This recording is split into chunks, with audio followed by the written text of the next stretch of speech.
j'espère que vous allez bien. Aujourd'hui, on se retrouve pour une vidéo spéciale conseil beauté, donc avec une vidéo sur les pellicules, parce que je sais donc que les pellicules, pour certaines d'entre vous, c'est vraiment un vrai cauchemar. Donc aujourd'hui, je vais vous expliquer déjà ce que c'est qu'une pellicule, quel type de pellicule existe, d'où ça vient, et puis évidemment tout ce qu'on peut faire contre ça, ce qu'il faut éviter de faire, etc.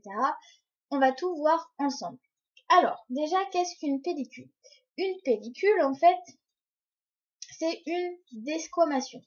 Il faut savoir donc que naturellement, je vous ai fait des petits schémas, vous avez vu, naturellement, vous avez des cellules mortes, en fait, qui sont évacuées de votre peau, donc par le sébum.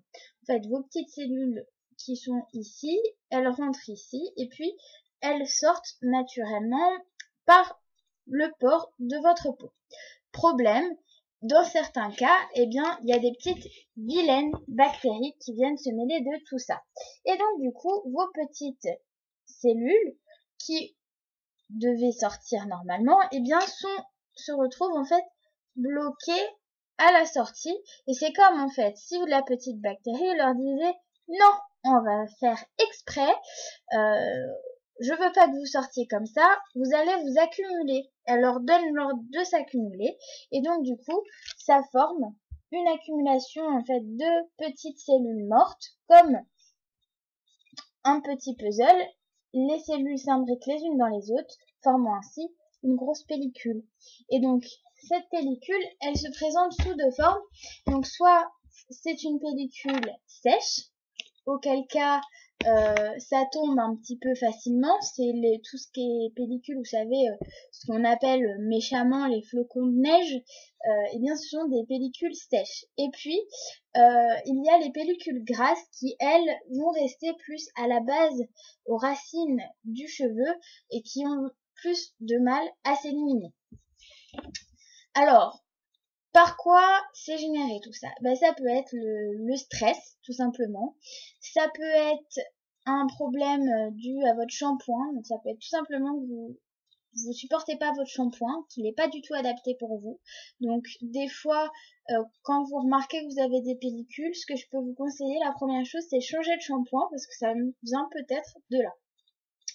Ensuite, ça peut être tout ce qui est agression, donc le sèche-cheveux, le lisseur, etc. Et si c'est pas ça, si vous avez arrêté les colorations, le lisseur, etc., si vous avez vraiment arrêté tout et qu'il y en a toujours, eh bien ça veut dire que c'est soit hormonal, soit c'est un problème de sudation excessive. Donc ça veut dire que votre peau transpire beaucoup trop.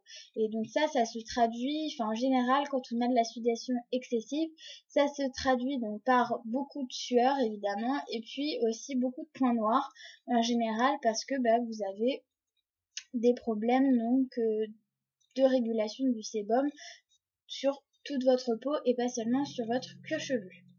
Alors, évidemment, il existe des solutions. Tout d'abord, un petit mot sur tous les shampoings antipelliculaires. Alors, ces shampoings, oui, ils sont efficaces parce qu'ils traitent une partie du problème.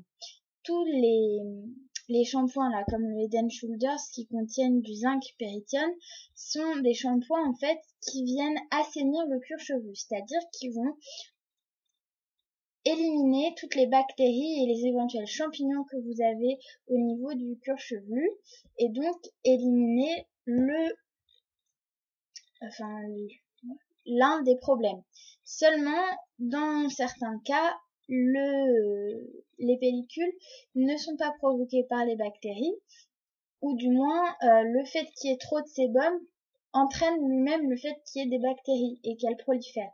Donc si vous voulez, le fait d'utiliser le shampoing, ça va enlever les bactéries et les champignons, mais vous aurez toujours ce problème sous-jacent, donc ça traite pas le problème entièrement. Moi, ce que je vous conseille, c'est une suite de petites recettes de grand-mère qui vont vous coûter pas grand-chose et qui marchent vraiment. Première des choses à faire quand vous avez des pellicules et que vous voulez vous en sortir, c'est de faire un gommage pour déjà éliminer toutes les pellicules qui sont dans vos cheveux. Donc vous faites un gommage. Alors je vous avais parlé du gommage visage à l'huile d'olive et au sucre. Vous pouvez l'utiliser également pour gommer donc votre cuir chevelu. juste vous rincerez bien à l'eau chaude et ensuite vous ferez un shampoing derrière, donc pour enlever un petit peu l'effet gras de l'huile. Et donc après, deuxième chose, après le shampoing, il est conseillé de rincer ses cheveux à l'eau froide. Pourquoi? Parce que ça referme les pores et donc du coup ça limite la sécrétion de sébum.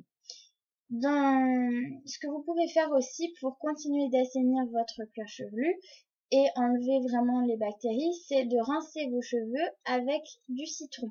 Donc du jus de citron tout basique que vous achetez dans le commerce, ça coûte 1 ou 2 euros, bref. Vous en mettez 2 cuillères à soupe dans 1 litre d'eau et vous rincez donc bien vos cheveux avec ça. Et vous allez voir que ça va vraiment assainir vos cheveux. Je vous le déconseille par contre si vous avez fait une coloration parce que ça risque de l'éclaircir, surtout si vous avez une coloration noire, etc. Le citron vraiment éclaircit naturellement les cheveux, donc ça risque de la faire tourner. Mais bon. Ensuite, il faut hydrater votre cuir chevelu. Alors pour ça, il faut utiliser donc une huile magique. Alors une huile magique, ce que j'appelle une huile magique en fait, c'est une base de huile végétale. Donc moi je fais un mélange de 4 huiles végétales pour vraiment avoir une hydratation maximale et qui agisse sur toutes les couches du derme et de l'épiderme.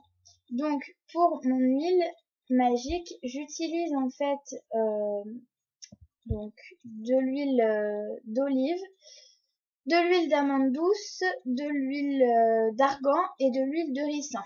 Donc je mets à peu près la moitié de mon flacon d'huile d'olive, puisque c'est elle qui va rentrer vraiment la plus profondément. Et puis ensuite, je mets donc 2 cuillères à soupe d'huile d'amande douce, 2 cuillères à soupe d'huile d'argan et 2 cuillères à soupe d'huile de ricin. Et ensuite, j'ajoute quelques gouttes d'huile essentielle en fonction des vertus que je veux donner à mon huile magique. En l'occurrence ici, je veux faire une huile qui me permettra de ne plus avoir de pellicule. Et donc pour ce faire, je vais utiliser l'huile essentielle de tea tree. Donc l'huile essentielle de tea tree, c'est une huile vraiment efficace qui permet la régulation de l'excès de sébum. Donc ça a vraiment des vertus au niveau séboroïque. Et puis l'avantage aussi que ça a, c'est que ça agit sur tout ce qui est bactéries, ça permet d'éliminer tout ce qui est virus, bactéries, etc. C'est antibactérien et ça agit sur les bactéries fongiques et virales. Donc autant dire que c'est vraiment génial pour les problèmes de pellicule. Et puis donc ça soulage, ça a un effet apaisant qui soulage également les démangeaisons. Donc ça permet vraiment d'éliminer toutes les démangeaisons, je vais y arriver, qui sont produites donc par les pellicules. Et à savoir aussi, l'huile essentielle de tea tree est très efficace pour les poux et les lentes, donc voilà, petite info au passage. Et vous pouvez donc vous en servir aussi pour la peau quand vous avez des points noirs, parce qu'encore une fois, ça permet de réguler le sébum et donc ça agit aussi sur les points noirs. Donc voilà. Vous mettez donc quelques gouttes d'huile essentielle dans un flacon. Alors moi j'en mets 40 gouttes pour à peu près donc mon flacon entier.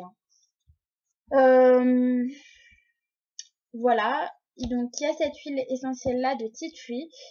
C'est la moins chère, celle que vous trouverez je pense le plus facilement en pharmacie. La mienne donc je l'ai achetée à la pharmacie Lafayette à Limoges. Elle m'a coûté donc 4,39 € je crois. Mais sinon, comptez entre 5 et 10 € pour des huiles essentielles. Je peux vous conseiller aussi l'huile essentielle de sauge qui, elle, ne s'occupe vraiment que de l'action sur l'excès de sébum. Elle permet de réguler juste l'excès de sébum. L'eucalyptus, lui, qui a des propriétés vraiment anti-inflammatoires et antiseptiques, donc qui va lutter contre tout ce qui est bactéries, virus, champignons, etc. Et puis l'huile essentielle de genévrier qui lui a des propriétés donc antiseptiques, anti-irritants, cicatrisants. Donc voilà. mais celle pour les pellicules qui a le plus de propriétés et du moins qui a les propriétés, un éventail de propriétés le plus complet, c'est vraiment l'huile essentielle de tea tree. Donc c'est vraiment celle-ci que je vous recommanderai avec donc toujours dans une huile végétale. Et donc l'avantage c'est que vous pouvez l'utiliser sur tous vos cheveux. Moi je mélange aussi avec de l'huile essentielle de ricin parce que ça permet de faire pousser les cheveux. Bref, voilà, j'ai fini avec ça. J'espère en tout cas que cette petite vidéo vous aura été utile. Si vous connaissez d'autres petits trucs et astuces pour lutter contre les pellicules, n'hésitez pas à les partager en commentaire dans la vidéo ou sur ma page Facebook. Et puis voilà, si vous avez essayé mes recettes, et bien n'hésitez pas à venir nous en parler, dites-nous votre avis, ça nous intéresse vraiment. Et voilà, si vous avez aussi des suggestions à me faire pour les prochaines vidéos, n'hésitez pas. Voilà, je vous fais plein de bisous, j'espère vraiment que cette vidéo vous aura été utile et je vous dis à très bientôt dans une prochaine vidéo.